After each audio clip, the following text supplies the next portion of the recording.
Competitive এক্সামত বহিও যি ল'ৰা বা ছোৱালীৰ চাকৰি নহয়, তেওঁৰ ওৰে নিশা উজাগৰে থাকি পঢ়া শুনা কৰাটো, টিউচন পঢ়ুৱাই পইচা যোগাৰ কৰাৰ জাৰ্নিটো কোনেও নেদেখে। কেৱল মাত্ৰ ফেইলাৰৰ ছবিটো দেখুৱাই কয়, এই সকলোবোৰতো কেৱল মাত্ৰ মানুহক দেখুৱাৰ বাবেহে পঢ়া শুনা। ভাল হ'লে নিশ্চয় চাকৰিটো পালেহেঁতেন। নহ'লে ইমানজনে কেনেকৈনো পাই আছে? আচলতে পৰিশ্ৰমটো কোনেও নেদেখে।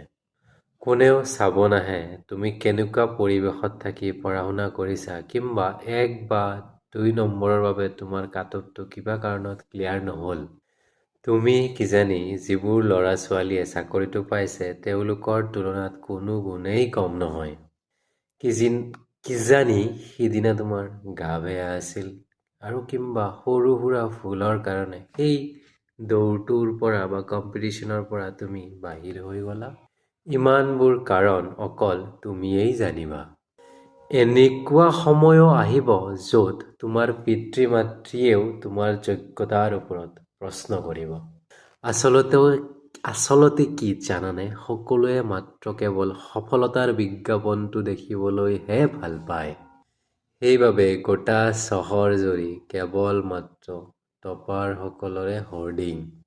মাটিত মিহলি হৈ যোৱা সাধাৰণ ল'ৰা ছোৱালীবোৰ কেতিয়াও কাৰো নজৰত নপৰিল বা নপৰেও। কিন্তু তাত তোমাৰ কি? তোমাৰ তাত কাৰো একো প্ৰমাণ দেখুৱাৰ প্ৰয়োজন নাই। কেৱল মাত্ৰ নিজৰ বাদে। উছেইন বল্টেও জীৱনৰ প্ৰতিটো দৌৰত প্ৰথম হোৱা নাই। কিন্তু তেওঁৰ সেই ব্যৰ্থ দৌৰৰ খবৰ আমি জানো ৰাখিছোঁ? আমি জানো কেৱল মাত্ৰ তেওঁৰ সোণ জয়ৰ ইতিহাস।